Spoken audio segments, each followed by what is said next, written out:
Gen X grew up on late-night warnings. It's 10 p.m. Do you know where your children are? Scared, straight. This is your brain. This is drugs. This is your brain on drugs. Any questions? And were inspired by movies that defined a generation. We were all pretty bizarre. Some of us are just better at hiding it, that's all. Hey, Doc, we better back up. We don't have enough road to get up to 88. Roads? Where we're going, we don't need roads. I feel the need for speed. We found our attitude in comedy. I'm Gumby, damn it! You see that sign? No shirt, no shoes. No dice! Right. Learn it. Know it. Live it. And our identity in pop culture. I want my MTV! I want my MTV. I want my MTV! What you talking about, Willis? Keep your feet in the ground and keep reaching for the stars. This is Gen X Men with Bill Rowland and Gary Dollarhide. Life moves pretty fast.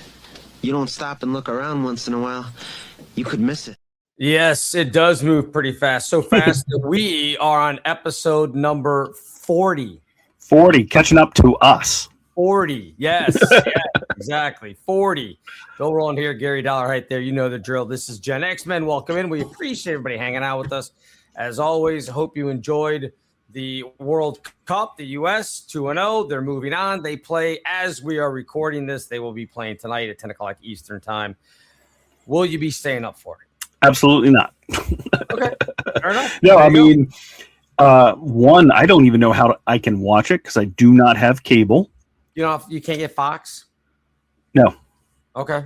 Nope. All right. I have one over-the-air television station where I'm at, and then everything else is streaming, and I don't pay extra for Fox or any of that. So I think unless it's hiding somewhere for free. Yeah, well, I mean, it is. I'm sure there are, those sites out there that you can find one, or just watch it. I'm sure you could probably stream it in Spanish or something. I don't know. That's got to be out there somewhere. Get one of those global VPNs and act like I'm somewhere else. Yeah, I see. Like when I'm scrolling through YouTube during the day, sometimes I see them with like the little live, Ecuador and whoever, and I'm like, you can actually watch it. So I don't know. Well, I'm sure they give you those games for free. Don't get me wrong. Oh yeah, I mean, I figured it was all of them. I don't know. I may stay up. It's kind of late, so I mean, and I've got to be on duty at 6 a.m. So staying up late to watch Polka-Dot Ball, just not on my bingo card today. No, I don't blame you, but it does bring up a good point. Yes, kind of from our topic for today, because if that game starts at 10, was that kind of the cutoff? We're going to talk about dating. Gen X dating back in the 80s, even into the early 90s, because you didn't have phones when we were in college and dating people, so it's still kind of the same. Of having the absolute terror that you might have in calling someone's house, especially in our case, if it was a female someone's house. So if you're calling your buddy, no one's stressing out about that. If I'm calling to talk to Rick or Scott or Seth or whoever, it's not a big deal. Mm-hmm. But if you're calling Sarah or Jennifer or Amy or I don't know what other common Gen X names are out there. You know what I'm talking about. If you're calling one of them, terrifying at times. It could be, yes. I will gladly say that I generically had a good relationship with fathers of young women I dated at the time, because that was drilled into me on my side of it from my mother, my father saying, hey, you're a gentleman, you're respectful, none of this rolling up in there with, the black muscle shirt and going, what's up? She ready? None of that was happening. I wasn't brought up that way. Right. But it was still kind of disconcerting because I remember my senior year of high school girlfriend had 3 younger sisters. Oh. Not entirely, like one was younger, one was a year behind, and the next one I think was either one, so it'd be 2 years or 3 years. So they're all in that 14, 17 So they're all in high school with you guys then? Yes, the two of them. Yes. One. So there's the three sisters are all in high school with you. Yes. At the same time.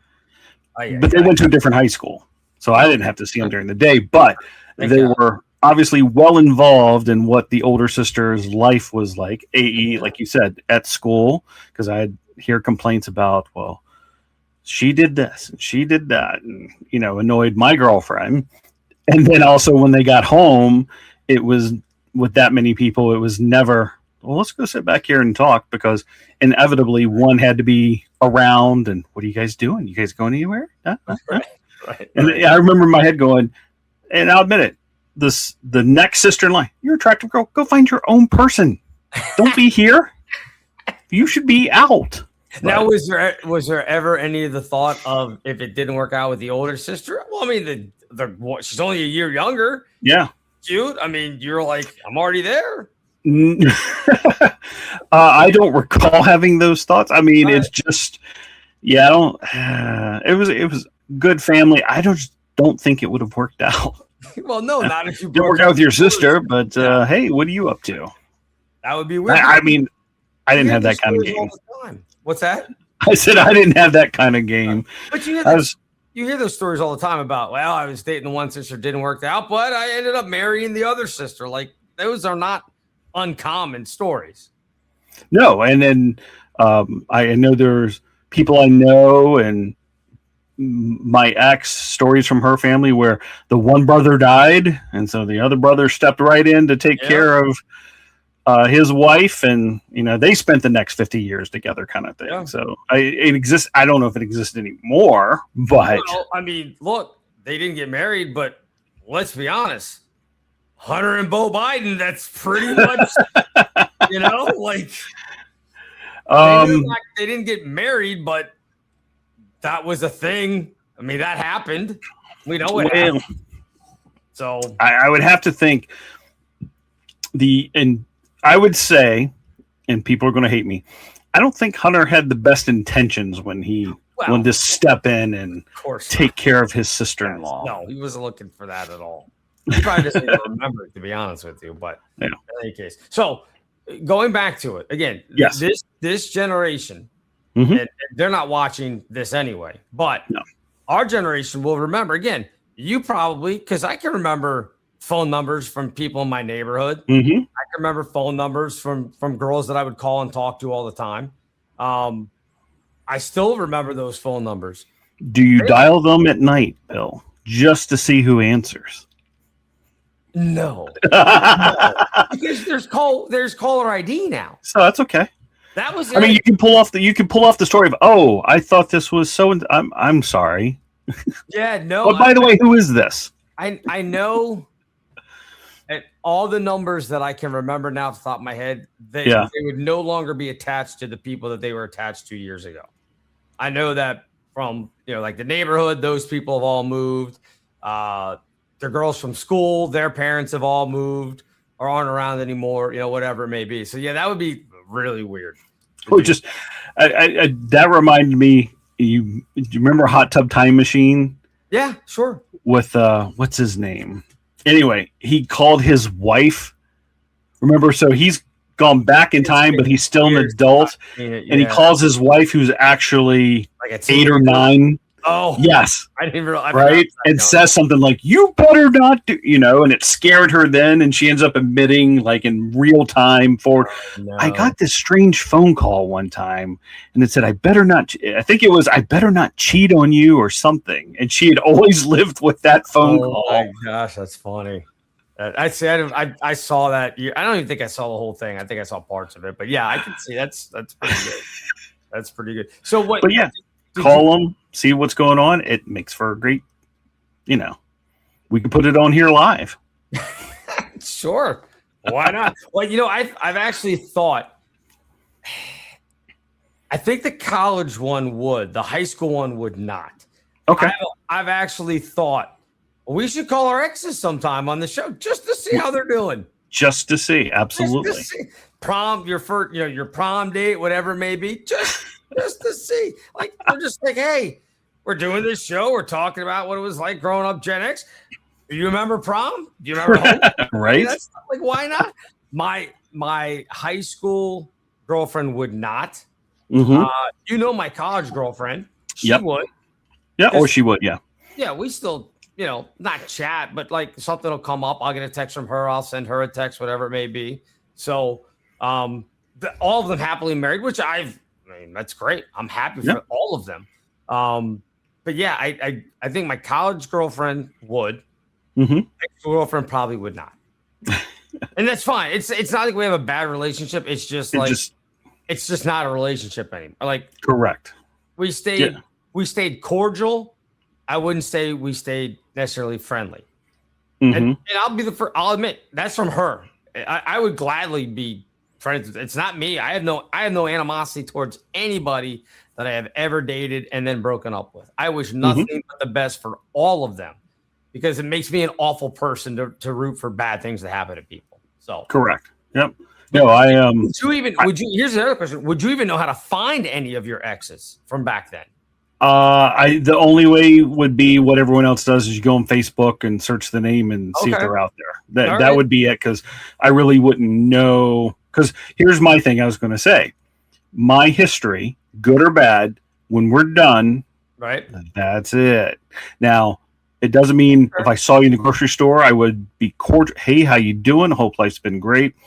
But I've never had that ongoing, hey, well, you can do it easier now than we could back then. But the follow-up, like, hey, how's life? How's it going? I've just, once the chapter's closed, it's closed. So that's understandable. Now, again, I think part of it is the older that you got, it was easier to stay in touch because you had Facebook, you had their phone numbers, even if they moved from, condo to townhouse to whatever, you still had their phone, because their cell phone number goes with them. It's not like if somebody moved, well, now they have a whole new landline. And if you didn't get that landline number, you had no way of getting in touch with them. Yeah. That was the other thing. If you even just had a friend that suddenly moved, even, a state away or whatever it was, if you didn't get their landline number, like when they moved, like seriously, you'd wait for the letter. You would never know. You'd never have any idea what ever happened. I think about that all the time. I had a really good friend in elementary school. His name was Ricky. He moved when we were like in second or third grade, like to another state. I've never spoken to Ricky again. I think about that all the time because I'm like, I wonder whatever happened to that dude. He's not on LinkedIn, at least that I can tell or find. So I'm like, probably the dude's dead. And that's a terrible way to think about it, but that could be the reality of it. It's really weird. Yeah. So when you were calling, like when do you remember like the first times that you were calling to, like, not even necessarily flirt, but just call because, hey, that was what we did. Sarah, Jenny, whoever it was, you're like, she's kind of cool. I sit with her in science class, or maybe it was in 5th, 6th grade. I don't know. Whenever it was, you're like, I think I'll call and talk to her for 2.5 hours. Yeah. It was that zone between like 7th grade until you got a car. And because I lived in the middle of nowhere, so there wasn't closeness. Like, there were some people that I went to school with that lived 40 miles away at the other end of the county. So you weren't just dropping in, again, not until you had a car. So it would be about the phone and, usually in the afternoon. But again, from my side of it, strict rules, you're not calling you're either on the phone by 8, but you're not calling anyone's house after 8. Okay. And that was the hard and fast rule, because my parents said you have to respect that family. Okay, see, that's kind of a long way to get to. The game is starting at 10 tonight. What was too late to call somebody? Yeah, when you were calling and talking, and I don't mean like once you got to college and they were in the dorm room. We were 24/7. Yeah, exactly. If you could drop by. Yeah, if you weren't too drunk to dial the numbers, it was fine. It didn't matter. But yeah, what was that your cut? Now, did that cut off of 8 o'clock carry into high school? Or were you like, absolutely. Really? I mean, but So I didn't get my license till 11th grade because I was at the back end of my class. Right. So it had kind of started dying out. Yeah, mine was a summer between my sophomore and junior years because I'm only like 4 months ahead of you. So yeah. So all the phone things started dying out, about 10th grade. Okay. Because people were getting cars and we were in high school, because high school is 8 through 12. That's the other caveat to this. All right. So about 10th grade, I remember is when everything started with the, hey, we're going to go hang out. You want to ride with whoever, right? Right. The number of people with cars actually, rose through 10th grade. There was the few, and then there's a few more, and usually you get a ride with someone. So the phone stuff stopped about, I want to say 8th and 9th grade for me. Okay. Because, again, it was just, that's when it started to be the hangout. Even hanging out after school at high school because of activities and what have you, or we go down to the boat launch, or this happens. So the phone thing was that core time, probably 7th grade is what I remember, which was the end of elementary for us because it was K through 7, till about 9th grade. Okay. Yeah. Fair enough. Now, let me ask you, because ours was K through 6, and then 7, 8, and then 9 through 12. Mm-hmm. And I can remember even being like, as a junior and senior, not that it was looked down upon, but it was kind of like, why are you hanging out with the freshman girl? Like, if you were a senior, like, why are you know what I mean? Like, you could, but it was a little, whatever. But I can't imagine if there were like 8th graders running around and you were a senior. Like, that would be really weird. Yeah, 8th graders were called clodhoppers. And there was a definitive of they're still young. Like, they just 12. Yeah, they're because I think it was 12 when I started high school, 8th grade. They were just kind of on their own, right? And then 9 through 12 was more the traditional, like, hey, you can hang out because you guys are 9th grade. Because again, remember, one county, one high school, less than 500 kids, people that you'd gone to church with, your parents knew, so everything was a little bit more consolidated and social because, again, being in the middle of nowhere, everyone kind of knew everybody. Heck, half my class was related to each other because of, that's so-and-so's cousin who's also that cousin. And, the big families of our parents' age, they were one of 8 kids, and then they had 5. And did you, with that, when you called, did you rehearse before you called on how you were going to talk to the parents? No. I was just in the mindset. Hi, is Michelle there? Hi is, and you could kind of hear who's calling? This is Gary. It just, what that, again, my parents did a lot for me. God bless them. Right. Don't have to do anything simple. Who you're calling for, who you're asked for, and sit and wait. And then inevitable, you'd hear it's on the phone. And you'd hear right on the other end. Right. Tell him I'm busy. Or I'll call him back.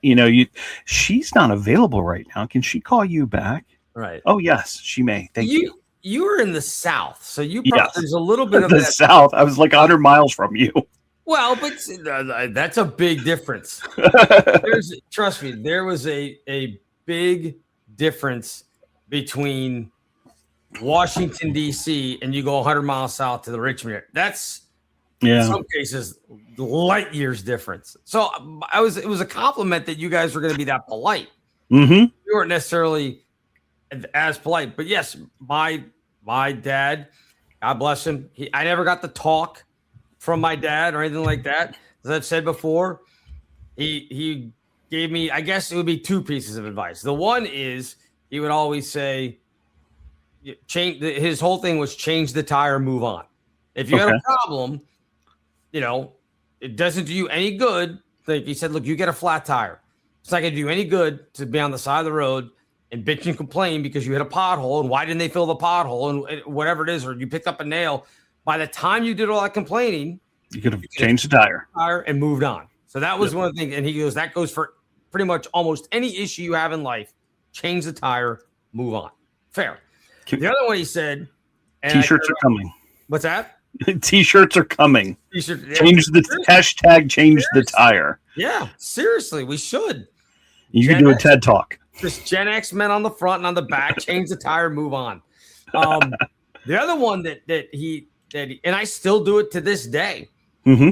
And he wasn't like, he didn't buy my mom flowers.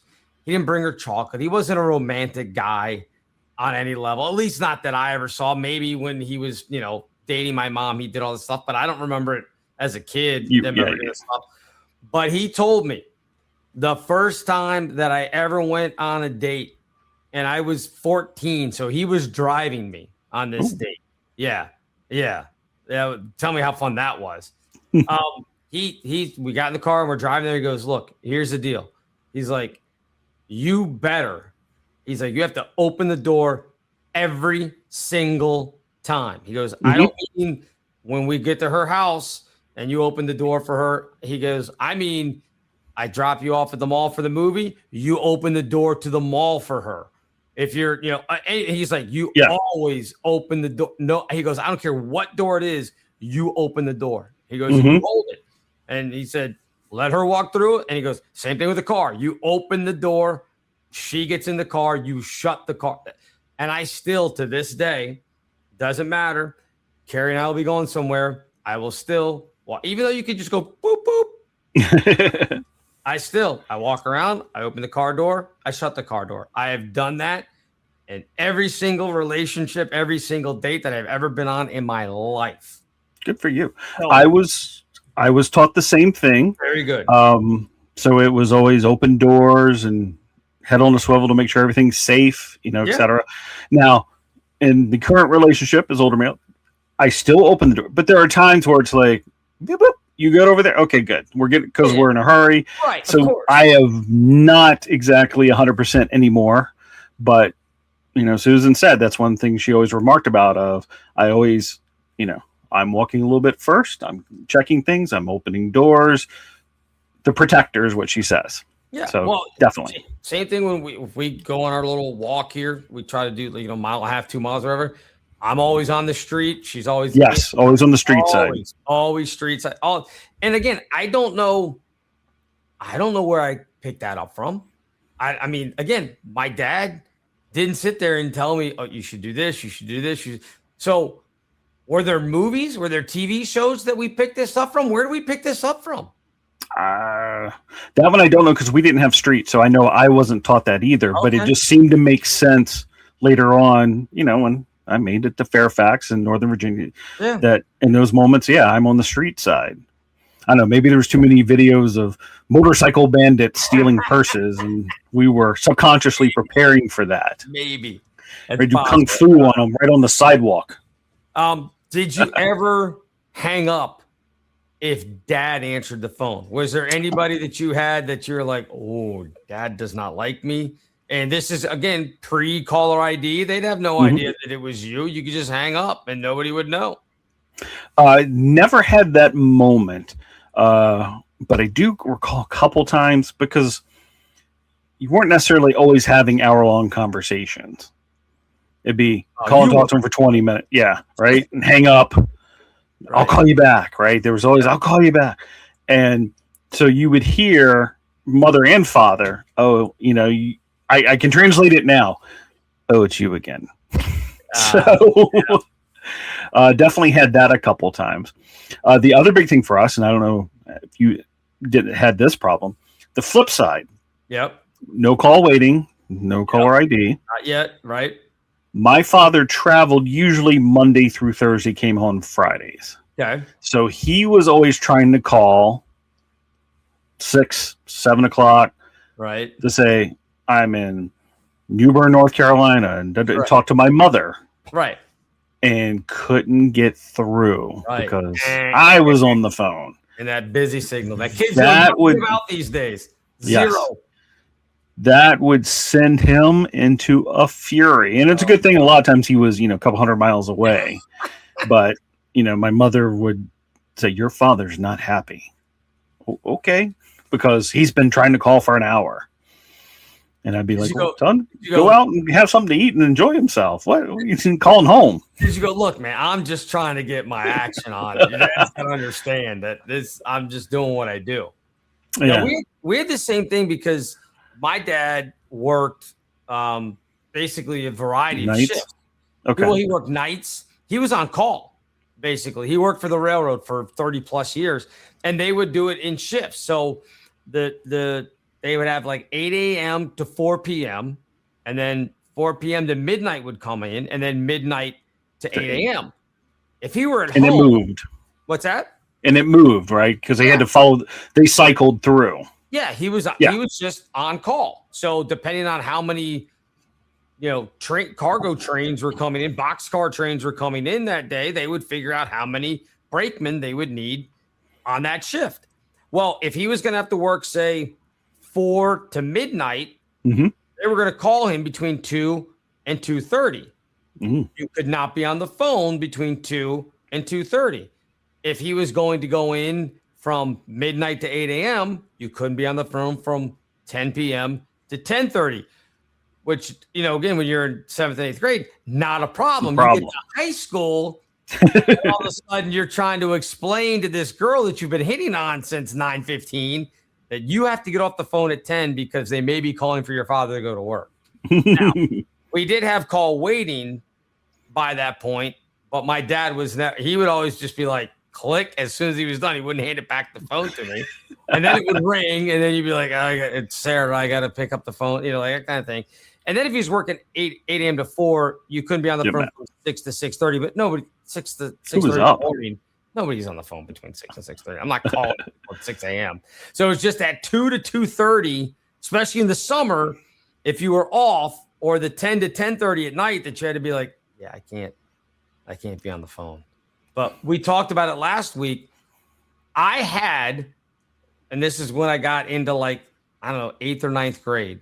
I had an actual list, and I swear I wish I still had that thing because it would be gold. I had a list when I was in, I guess, my freshman year, maybe 8th grade. It was 7th or 8th grade. I don't know if you remember at my parents' house, I lived in the basement. In the basement. Yep. Yeah. I didn't move down there until I was in the 7th grade. So I was upstairs in a little, I'm not kidding, like an 8x10 room. It was enough to have a single bed and nothing else. I mean, it was a literal cracker box of a room. What did you keep stuff up there after you moved downstairs? Because some reason I vaguely remember. Well, no, you said in high school. Yeah, it was 7th, 8th grade. I remember you were in the basement, but I also remember going into a room upstairs. Yeah, you probably did. Okay. There's probably stuff in the closet or whatever, because they turned it into the quote unquote guest bedroom. Basically, that guest bedroom was just when my grandmother came to visit, she slept in there because we didn't have any other guests that were coming to the house. So that was the guest bedroom, whatever. But anyway, so I can remember when I moved downstairs, and at this point, I had my own phone. I don't know how long it took for you to get your own phone in your room. But my parents were nice enough because we used to just have the one phone. And it was green, avocado green. Ooh. It had a big, long, giant cord that inevitably would get stretched out because you would go. Our phone down the hallway. Our phone was right between the dining room and the kitchen. And then just off of that was my parents' bedroom. So I could go into my parents' bedroom and sit on their bed, and the cord would reach that far away. So at least I could be not in the living room and kitchen. We had a very, very, very small house. So, I mean, one level and then a basement. That was it. So everybody, if you sat there in the kitchen, everybody's going to hear your conversation. Yeah. When I moved downstairs, I had my own phone down there. I think one of those little flip phone things. Ooh. Remember those that just opened up, and then you could, to hang up, you shut them rather than put them on a cradle. Yeah, I had one of those. Awesome. Okay. And right next to my phone, I had made a list. It was my phone call excuse list. Gotta go. Literally, if I got a call from somebody, and it didn't matter if it was a guy, a girl, whatever, and I just didn't want to talk to them, maybe I'd had a fight with them, or again, I'm sure I called some girls that they're like, I don't want to talk to Bill. I don't like him. He's annoying. Fine, fair. Yep. I had the same thing. There are certain girls in my class that I didn't necessarily want to talk to all the time, but they would call. I would keep a list of excuses, and I literally would write down like initial and date, like, ST on, May 3rd or whatever. I had to unload the groceries for my mom, or, oh, my dad needs me to help him, wherever, like with the car. Like, we're butchering a deer. Yeah, well, that could have been, that's possible. Right. I know, but that's what, how outlandish it could be. Yeah. I mean, it'd be anything, or it'd be like, oh, the dog's barking. I got to go see what's going on with the dog, like whatever. And I would keep track because I realized that I had used the same excuse like 3 different times. Like 3 of the 4 times this girl had called, I'd used the same excuse to the thing that she said something to me the next day in school. Mm-hmm. And I was like, that's when I was like, oh, I'm playing a dangerous game here. Like I'm getting caught that I'm lying, and you don't want that to get out because you don't want everybody to think that, oh, Bill's a big liar. So I made this chart before Excel, before any kind. It was a legit like spreadsheet. Like I did rulered and lines. Oh, you went that far with it. Oh, you better believe it. And I would just write it off. And my mom found it one day, and she was livid when she found it. She's like, just tell them you don't want to talk. And I was like, but that's rude. I'm like, I don't want it to get out there. The truth is rude, Bill. Well, yeah, I mean, I didn't want it to get out there because then, like, what if she's friends with like one of the girls I do want to talk to? And this girl's like, well, he won't even talk to me. He won't even get on the phone with me. Then they're going to be like, oh, that's not very nice. He's not a very nice guy. So I just come up with different excuses. I kept it for maybe 6 to 8 months. And then it got to the point where I was just like, I'm not worried about these people. But for 6, 8 months, maybe almost a year, I had a whole chart of these are the excuses. Here's who I told them. That way I could keep track of everything. It was brilliant. I can't talk right now. We're going to get my appendix removed here. Well, so I got to go. You couldn't do that. You couldn't do the, hey, it's really not a good time. My grandmother just died. You couldn't do any of that stuff. It was like I'm in the middle of doing laundry. Like I'm folding laundry for my mom. So I got to go finish this or I'm going to get yelled at. So it's like, I'll call you back. And then you just don't call them back. Yes. That kind of thing. So, I get that one. you never though got worried about the dad answering the phone call? No. I mean, and I don't say that. I don't recall because it was always be nice, be civil. And I understood the tone I was getting. Okay. Reserved. Because you talked about some girl that you knew and you were talking to her mother and dad and hung out for. Yep. I never had that, unfortunately. Okay. So I knew the tone of just a moment.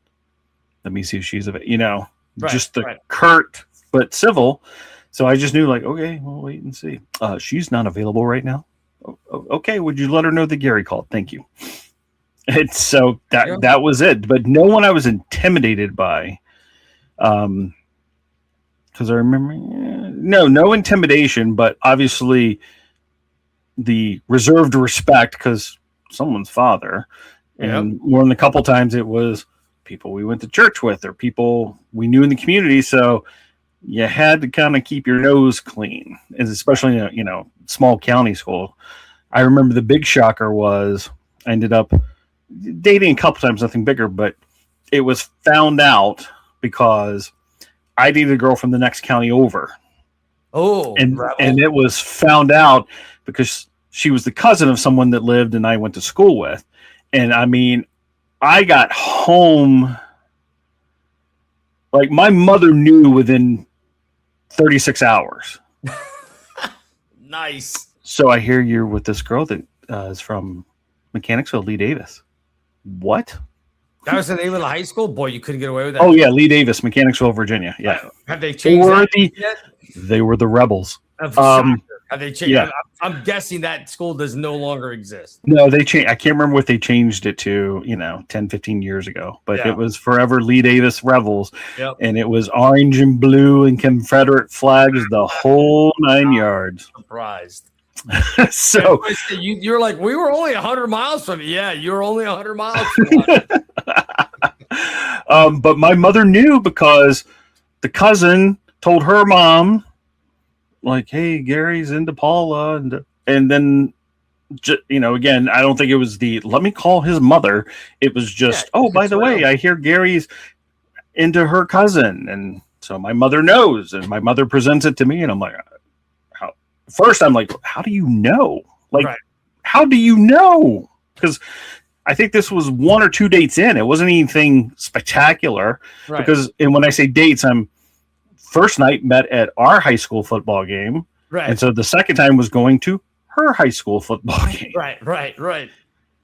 So not like, hey, I'm going out, we're going to the movies, blah, blah, blah. It was just, yeah, I'll be back.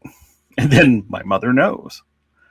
But never really intimidated. I was more intimidated by my parents because I grew up in a pretty strict household, and there were rules. You will do this. Rule number 1, don't embarrass us. Right. That was drilled into me early on. Yeah. No, I get that. I mean, and I was my first serious girlfriend, I guess. Well, maybe second. Was somebody that I went to church with. Mm-hmm. She was at a different high school, but we went to the same church. So of course you have that whole, there was that whole, well, they're not doing anything because we're all going to the same church. And quite honestly, they were right. We weren't. She had to be home. If we went out Friday and Saturday night, we could pick one night that she could be home by midnight. Mm-hmm. The other night she had to be home by 11. So you had to kind of like figure out like, okay, if we're going to go to the movies, well, we're going to have to go to a 7-something movie because if we go to a 9 o'clock movie, you're not going to never make it after 11. You'll be home by midnight. And then tomorrow night or whatever it is, you'll have to be home by 11. But I also remember she lived, I mean, as I already said, we lived in a really tiny house when I was growing up. Mm-hmm. She lived in an even smaller house. She had a sister that was a year older than her, and they shared a bedroom like all through high school. Like they shared a room. And I can't remember if they also had a younger sister who was like significantly younger. I want to say maybe 6 years younger, possibly. I don't remember if the youngest one lived in her bedroom or not. We dated for pretty much 2 years. We dated my senior year of high school and then my freshman year of college. She was a year behind me, but we still did. So I don't think that you ever met her, but anyway, okay. I think I was in her bedroom at her house one time. Once. How many times did we hang out and watch a movie at her house or anything else? 0. We never once hung out at her house. Part of it was, I think she was maybe a little embarrassed. The other thing is that we wouldn't have had any place to just go and hang out anyway. Yeah. I'm not even sure that their house had a basement. I don't remember exactly, but even with all that, every single time I went to pick her up, you better come to the door no matter what, because you are not honking the horn. No. That was not going to happen. Same thing for you. Like every time you had to go up and knock on the door, right? Absolutely. I mean, again, it goes back to, thank you to my parents for breeding me appropriately. That's not what you do. Not at all. You are always going to the door. You're always saying hello to the parents or whoever answers. And yeah, that's what you do. Now, the hard one for me was my junior year high school kind of serious girlfriend. And we broke up the summer after. Well, I guess. So there goes the story. I broke up because I had started working at the radio station. Like my world was changing. College is coming, and she was all about staying because she was from one of the bigger and more prominent families of the county. So that was the world, right? And so we broke up, and I am to this day that I ruined her senior pictures because she was so distraught. Because I think it was within 2 weeks we did senior photos, and I guess her pictures. Yeah. 2 weeks and you're still weepy? She was, not me. I moved on. Like, so still being sad, but I mean, pull it together. Go get your picture taken. Oh, no. All right. Her mother worked in the cafeteria. Okay. So I had to deal with the cold, icy stare the entirety of my senior year. We'd go to lunch. I hope you didn't buy any of the lunch because the lunch Yes. might be trying to They're gonna- poison you or something. They're going to poison me. Oh, her mother was cold to me, and I kid you, I mean, just not even a hello, just not even what I would consider the appropriate adult response, where you could be mad, you could be upset, but just civil. Sure. Nope, nothing. Just stared, hard stares. I paid my money and keep going. It was just, it was that. And I remember my mother making a joke. She goes, I think we've been shunned in this county because of that. Because again, big families, cousins of cousins, and etc. And I remember my dad saying at one point he saw her father somewhere, and he had known him for 20 years because of work and business. Nope, barely said a word to him. So wow. Do you know I ruined this. You know what happened, or do you know where she is now? Last I knew, she was still in the county. She had went to VCU because she did want to go to pharmacy school. Well, I mean, then you didn't lose out anything if she went to and she became a pharmacist. Okay. I think good. Last I know, she's still somewhere, maybe not in the county or the little villages we grew up, but somewhere, country girl, country boy kind of thing, still out there somewhere. Signing prescriptions for fentanyl and killing people like all those probably. Yeah. We could bring her on and ask her. But I don't think she's going to take your phone call. That's the problem. She may not. I know her parents wouldn't. Yeah, I don't think that's going to work. Yeah, I don't remember. Like, again, when my high school girlfriend and I broke up, it's because she went off to school to Virginia Tech. Okay. So again, even at the time, like, it was a really mature relationship, like way more mature than we should have been. I mean, it was. I look back on it now, I'm like, how is this even possible? Because we had talked, like, again, I just finished my first year of college, and we had, made it through all that and everything, and then she's going off to Virginia Tech. We actually sat down like in July. It was like, okay, well, you're leaving for Tech in August, so what? Are we going to try to do this thing? Are we not going to? Like, we actually had the conversation of like, hey, you're going to be 4 hours away. I'm going to be here. Like, do we think we should try it? I can drive down there every once in a while. You'll be up here. We probably see each other at least once a month, if not more. And we both kind of talking it out. We're like, yeah, you know what? You need to go. You need to go be in college and not like worried every time somebody asks you to go out to a party or whatever, that you're worried that you have to check in with. Like, we're not doing that. Like, so the last month we were just like, okay, well, we're still going to go out. We're still going to date. But the day you leave for Virginia Tech, that's it. And that's how we did it. And I mean, it's crazy. 2 18-year-olds were like, yeah, that makes sense. We're good till this day. Now, no, I applaud you for that. Well, thank you. Now, the only thing I'll say is her mom was pissed the day, like, she was leaving for Virginia Tech because the night before she told her mom that she was going to stay at a friend's house. My mom didn't care what I was. I mean, my parents were like, you're in college. You're an adult. You do what you want. So I was just like, hey, I'm not coming home tonight. And we went and got a hotel and stayed in the state because I had a friend. Do you remember Lisa or Lisa LeClaire? I'll throw her. Yep. Yeah. She was working for a travel agency at the time. She had graduated from college, was already working. So I was like, hey, I know normally you have to be 21. I'm still only 18. I need the hookup for my hookup. I guess it was 19 at this point. Yeah. And I was like, can you book a hotel room for me? She's like, yeah, no problem. So did it, the whole thing. And so, yeah. And so we got caught because I dropped her off at like 6 a.m. the next morning. We didn't think anybody would be awake.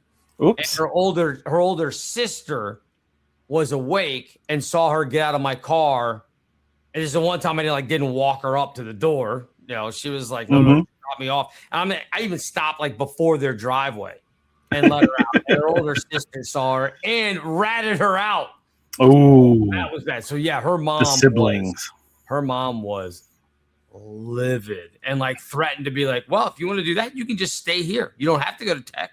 You can just stay here.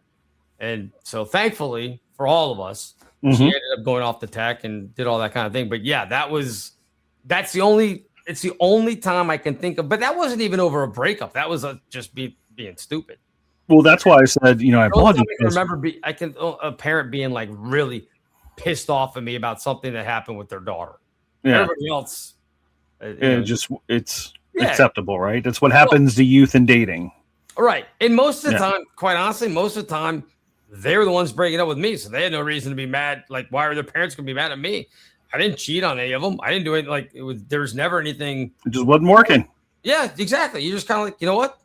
We're going to go our separate. And that's probably why I'm still friends or friendly with all of them, because it was never like, you're a bitch or you're a dick. Why are you doing it? It was just kind of like, we need to break up because this isn't working. Neither one of us, we can't see 6 months from now this still being a thing. So why not just stop now?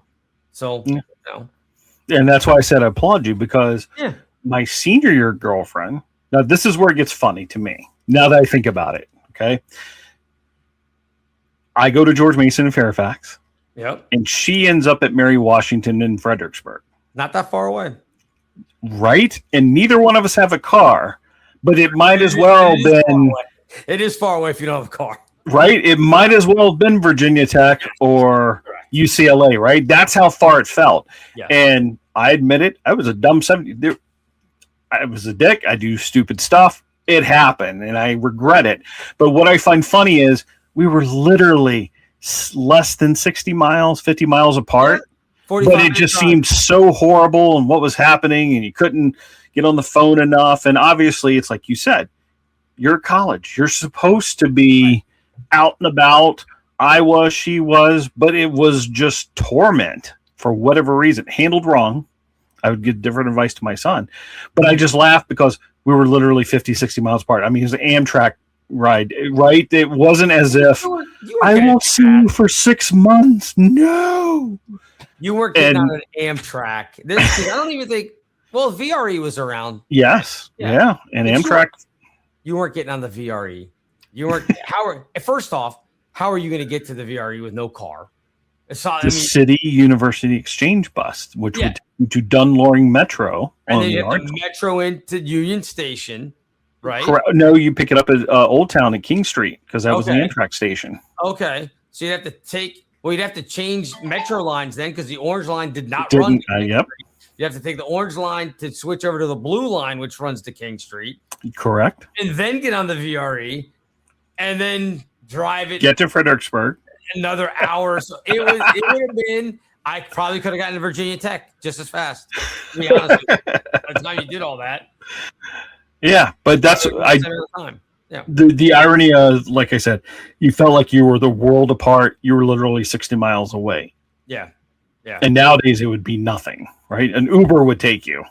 You paid the freight, but you Uber, yeah. I did the one time when and again, going back to we were friendly, she came home for a weekend, her first year at Virginia Tech, and I knew she was coming home, and we saw each other at like church the next day or whatever. When she was in, we didn't go out like that Saturday, but I was like, look, instead of you having to take the bus all the way back, I'll drive you back to Virginia Tech. I got nothing going on. I'll drive down. We'll hang out. We can do dinner when we get down there. I had friends at Tech. I was like, I'll go sleep at somebody's, dorm room. I'll get up the next day and drive back home. No big deal. Well, we did that. We drove down, and then my buddy that I was going to stay at wasn't there for that weekend. Oh no, gone.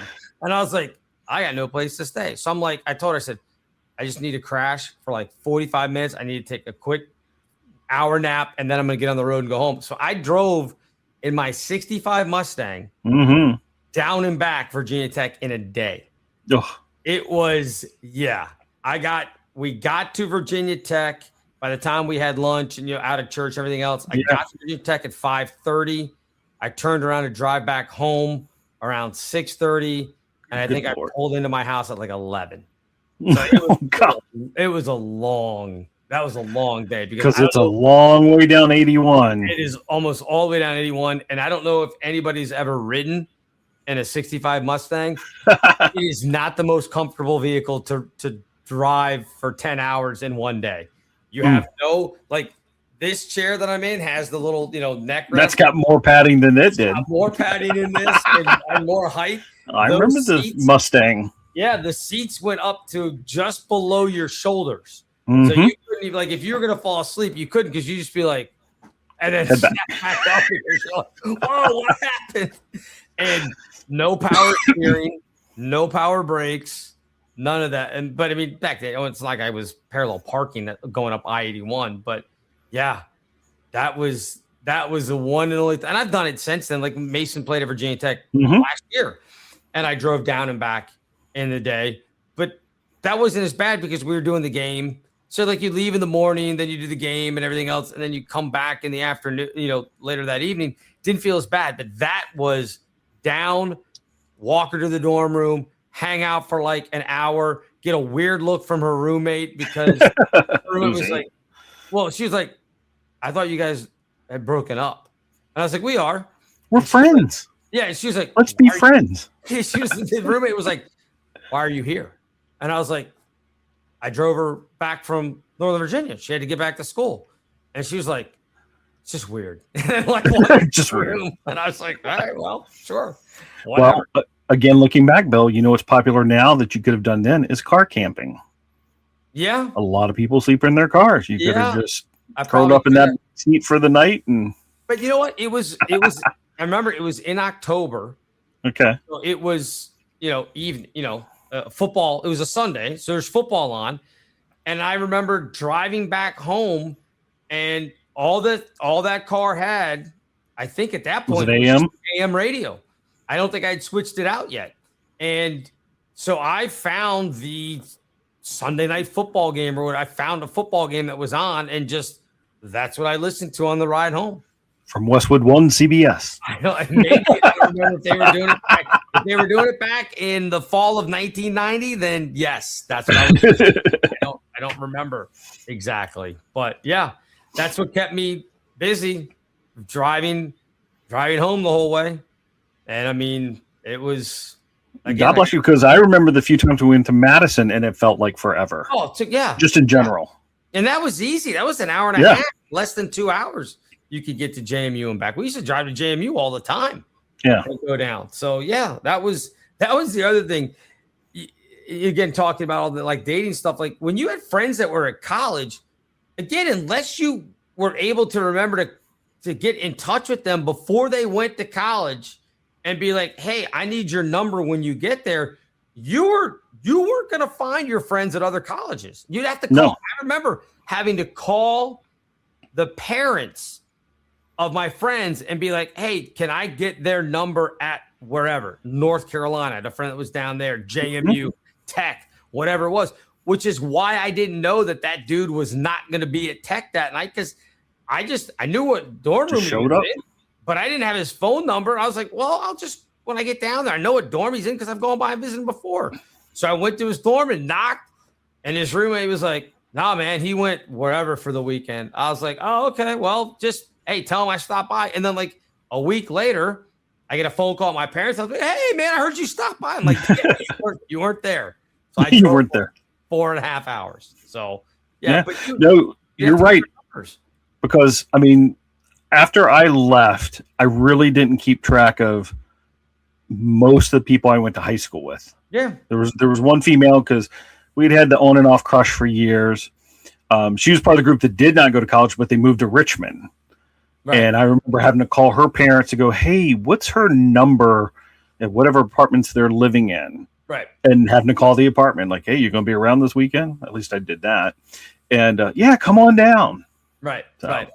Well, that was, my sister was a senior in college when I was a freshman in college. And I never really went down to visit her when I was still in high school. I mean, we just didn't have a great, fantastic relationship where I was like, oh, I'm going to go to JMU and hang out with my sister. I didn't do that. But once she was down there as a senior and I was now in college as a freshman, I had friends that were at JMU. So then it was an easy, and a couple of girls I had huge crushes on were at JMU. So it was real easy to like tell my parents, hey, I'm going to go down and see Kim. Do you need me to take her or anything? Because she had her own, she was at townhouse with some other friends. Yeah, she was off campus. So I would go down and literally like drop my bags wherever. I was like, where are you going to have me stay? Am I sleeping on the floor? That's fine. Just show me what corner I'm in. And I would drop my bags and I'd be like, are you going to leave the door unlocked or do you guys have a spare key? Because I'm going out and I don't know what to tell you. Like, I'm not coming. It may be 3 a.m. So I can either come pounding on the door or you can give me a key or you can leave it unlocked. Your choice.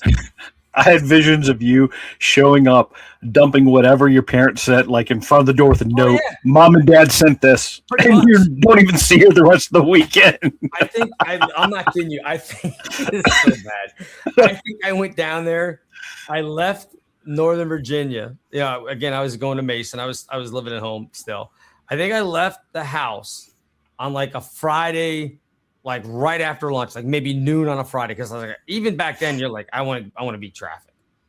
I think I got to her place at like 2-ish, let's just say. I think I didn't see her again until like 5 o'clock Sunday afternoon when I went by and said, do you need me to take anything? Like, do you need me to take like laundry back? Like, what do you need me to take back? Because I was just like, I had too many friends down there. I was like, I'm just going to go stay with them.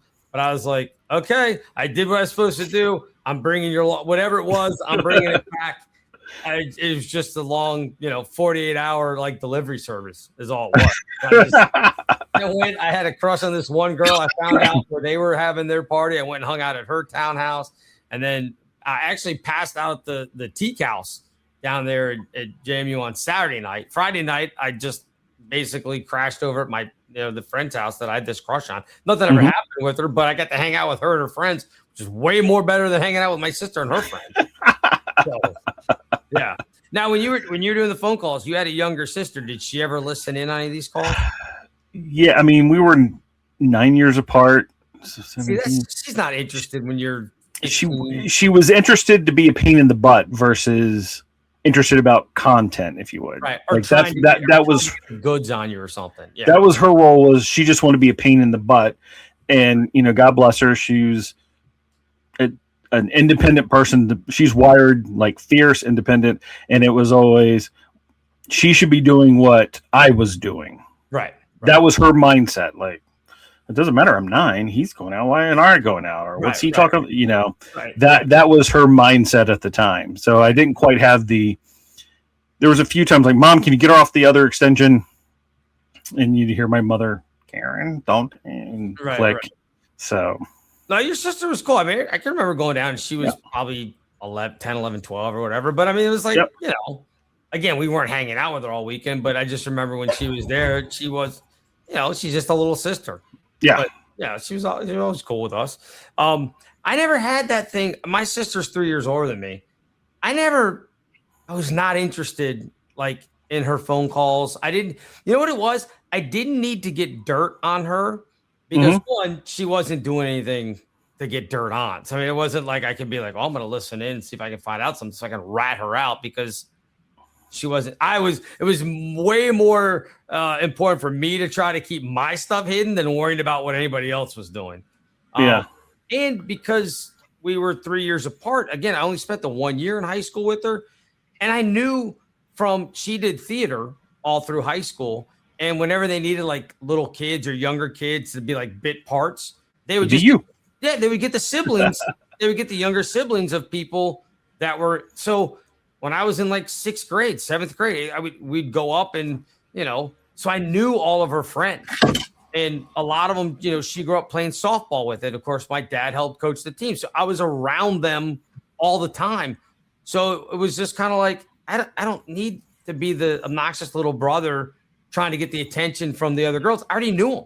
Yeah. So it was nothing. It was no big deal. So I was very thankful that I never had to, that I didn't have to have that thing of, okay, she's listening to my calls or I'm listening. Like we just didn't have that. We just didn't do that. Now, I was very, very aware because I saw a friend of mine get busted. I just remember 3-way calling. Yeah.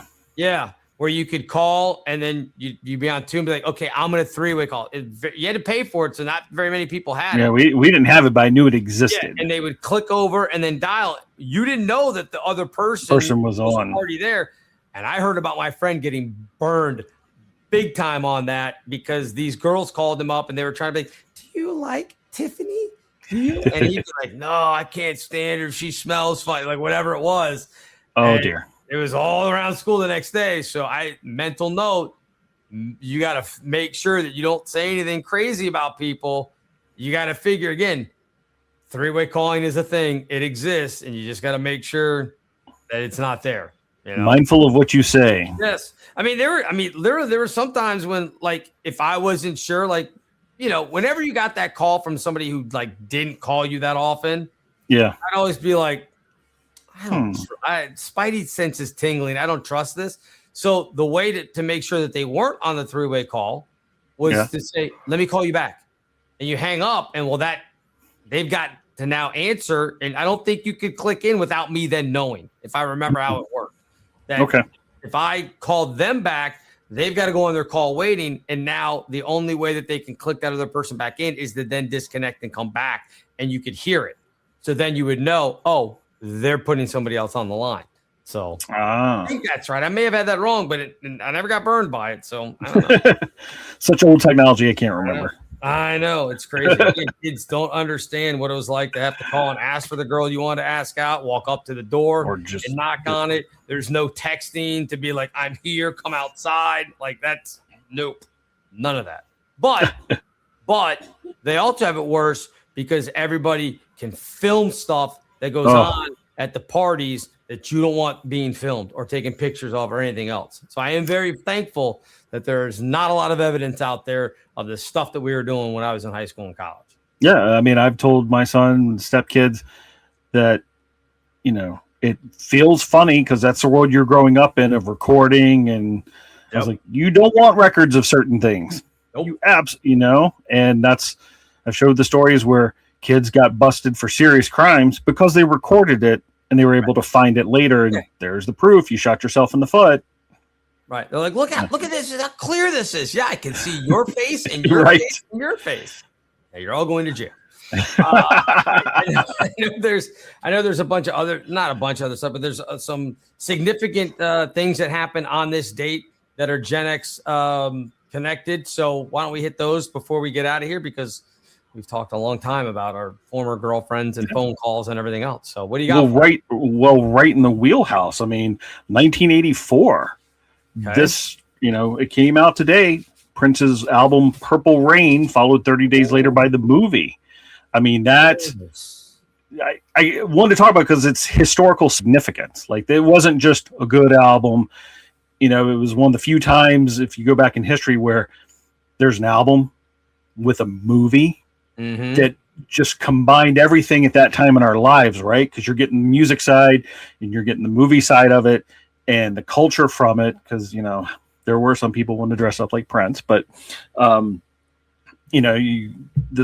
there's only been a few other, if you think about it, it's like The Wall with Pink Floyd, Hard Day's Night, right? There's only been a few where the album and the movie have just been so synchronized and made such a cultural difference, for us. And especially, like I said, 84, that was right in the heart of us growing up, teenage music, MTV. Yeah. But 42 years ago, that was the hard one for me, like 42 years ago. Yeah. So here's the Prince's song from that track. Yeah. Let's Go Crazy was on there. Yep. Darling Nikki. Yep. When Doves Cry. Yep. I Would Die for You. You. And Purple Rain. And Take Me With You. Take Me That's With the You. other one I remember, yeah. The beautiful ones, Computer Blue. But those 6, I guess, if you do Take Me With You. Your big hits. Yeah. Bangers. Yes. Bangers. Up and down. And also Purple Rain also introduced us to Morris Day and the Time. Yes. Jungle Love, right? Was it that Purple Rain? Yeah. Yes, because he was the nemesis or the antagonist of the movie, for those of you so inclined to understand literacy. Yeah. Jerome. Yeah. And what was her name? Apollonia. Yep. Apollonia was in it as well. Yeah, you had Jungle Love, you had The Bird from the time. The Bird, then, that was the one I was trying to remember. Apollonia did Sex Shooter. Yeah, so, I mean, there was that whole album was bad. Yeah, I mean, it's whether you want to call it 5 hits, 6 hits. I mean, that's a rarity in itself for a lot of just albums. But now you have the movie going with it. Yep. And then that goes to the whole thing of, Prince was a musician. He was, right. You could truly say he was an artist because it wasn't just music. He was into the visuals and so many different things that beyond just, I can play guitar. I can just sing. He played everything. Yeah. He did all of it. Yeah. No, I mean, forget it. I mean, Prince, I'll make this argument because I know it's also going to come up with this next thing that you have. The argument we could or discussion, I guess. Mm-hmm. Prince or the guy who died, was it 17 years ago? 17 years ago. Michael Jackson, everyone. Who's today. More talented? I don't think that's an argument you can make. And the way I look at it as two different worldwide superstars, okay, with two different tracks. Okay. Right? Michael was a singer with his brothers, and Michael did have some, like, he did the Thriller album, right? He wrote it and thought about it, and so he definitely had that artistic side. But I see Michael was more of a singer-performer, and Prince was this, I'm not sure, like I said, he could play guitar and all these other instruments, and he could sing, but he was in a different mindset level of artistry, right? That's right. why he changed his name to Squiggle and all the things he did, right? He was just that kind of off the cuff, let's try something. So the artistry got them both essentially to the same place. They were just coming from two different locations, two different pathways to get there. I know they said that, they looked at each other. The thing I saw was more as interested rivals, and not that one thought one was better than the other. They were just coming at their end goals from two different situations, and it just, they weren't friends. They just kind of respected each other from a distance, is everything I read, and existed at the same time as two of the biggest names, at least for Gen X, musical performers. But yeah, I mean, Michael, that was 17 years ago. He was 8, and he was 50 years old. So imagine, tragedy had not striked. I mean, he would be 60, he'd be getting up there. And what would his career look like? And the same thing with Prince. Like, what does it look like now in the music world? What's going on? What we see differently? How do they exist at this point? And do they exist at the same level? Yeah, I mean, that is... I understand your point. And I look at, like, I'm looking at the Purple Rain thing now, and they break down the musicians that were on the album, right? Mm-hmm. So here's what Prince did on the album: lead vocals, spoken vocals, backing vocals, electric guitar, acoustic guitar, bass, Yamaha CP80. I'm assuming that's a synthesizer. Yeah. And it lists a bunch of other programming tracks, a Lin LM1, whatever that is, Lin drum track, Simmons SDSV, electronic drums, tambourine, percussion. So, I mean, again, you go on and on and on. You're like, he basically played everything. Yeah. Like, he knew how to do all of that stuff. I don't know that Michael Jackson was pretty good at arranging things. Yes. I don't know that he was as good a musician. Correct. Yeah, because I'm not aware of Michael being overly a musician of any sort. Like, I don't recall, like, Michael played keyboard, or he was just the singer and a performer. Well, I think he did. I think he could play some things, but not to the level of Prince. Correct. Yeah, and that's what I'm saying. Prince was on a whole different level as a musician. Yeah. I mean, because I wouldn't say that Prince had the greatest voice. It just worked for what he was doing. Yeah. Whereas Michael, if you go back and look at some of the footage from This Is It and everything, he could sing, right? The voice was spectacular in how he could sing, but he was not a musician. And so that's why I said that, coming from two different angles to reach the worldwide superstardom that they both did at the same time is just, amazing to me. I mean, I guess, again, it's wiki, so take this for what it is. They list instrument under Michael Jackson just as vocals. And that's it. That's it. I mean, and for Prince, it says vocals, guitar, keyboards, bass, drums. Like, he basically did everything. They were the same age too, because Prince died 10 years ago this year, and he would be 67. He died at age 50. Wow. Or he died at 57. Michael died at age 50, and they died 7 years apart. So they both would be 67. But amazing. I just I mean, to have them be there at the same time and in the same genre. I mean, they're both pop guys. Yes. So pretty crazy. But yeah, as you mentioned, Michael Jackson, 7 years. I can't believe it's been 17 years. Yeah.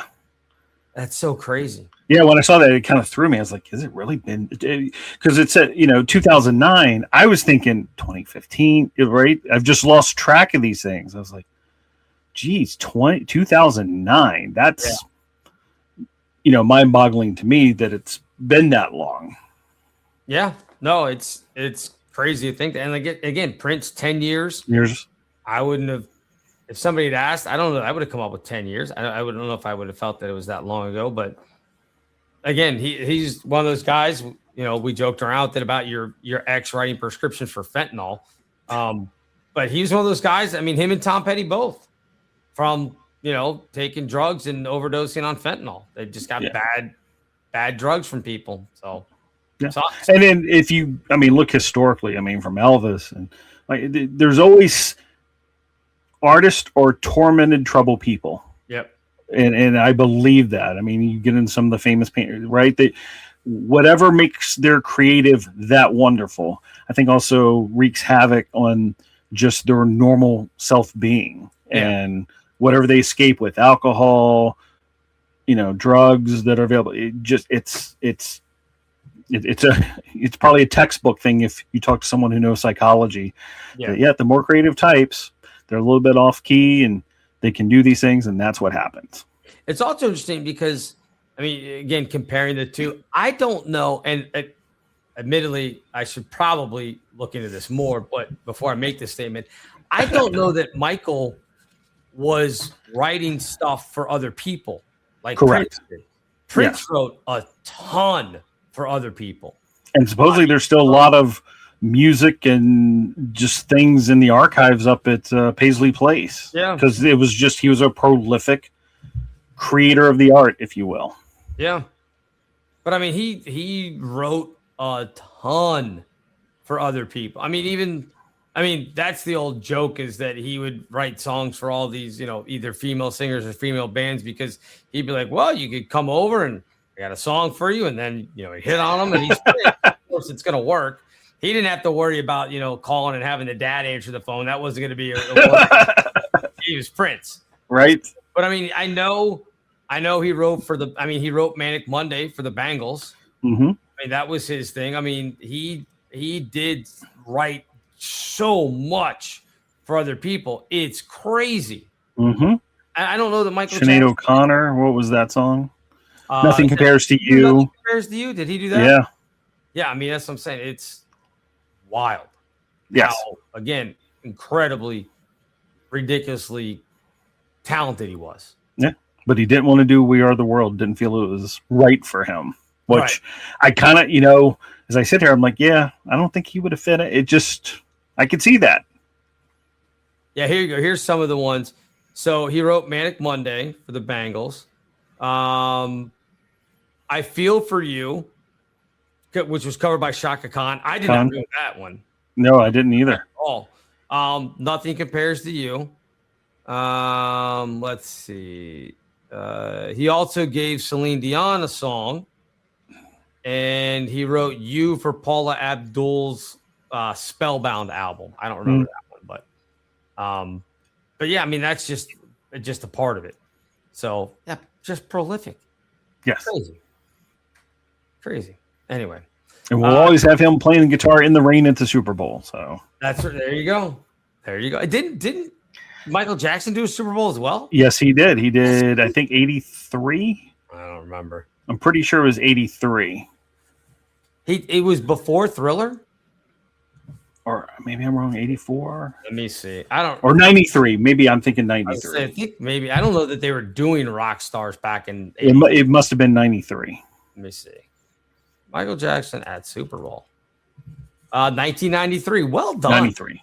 Good. Well, no, I said 83 first, but 93. 83 first. Yeah, at the Rose Bowl. Yeah. He But, did a 13-minute medley of his greatest hits. And what year did Prince do his? That I can't remember. That was I think that was well after. 2000s? Was 2007. Oh, wow. Yeah, 14 years. 14 years. So Michael got there first. That was it. That was in Miami. So yeah. There you go. So yeah, big day, June 25th. Pick a year, and again, for us Gen Xers, the loss of Michael and the release of Purple Rain. I mean, it's just two iconic things happening on the same day. Pretty well, especially again, two guys that were connected as much as they were, as far as, like you said, not necessarily rivals, but I think I don't know if there are people that would say, "Oh, I'm a Michael guy" or "I'm a Prince guy." I don't think it was that kind of thing, but maybe could have been if they. There may have been somebody, it wasn't me, because, like I said, they're just two different performers. Right. Musical styles are different. Right. Yeah. There you go. All right. Any parting thoughts before we get out of here? Hey, as Michael said, don't stop till you get enough. This concludes this episode of Gen X Men with Bill Rowland and Gary Dollarhite. Gen X Men is now off the air.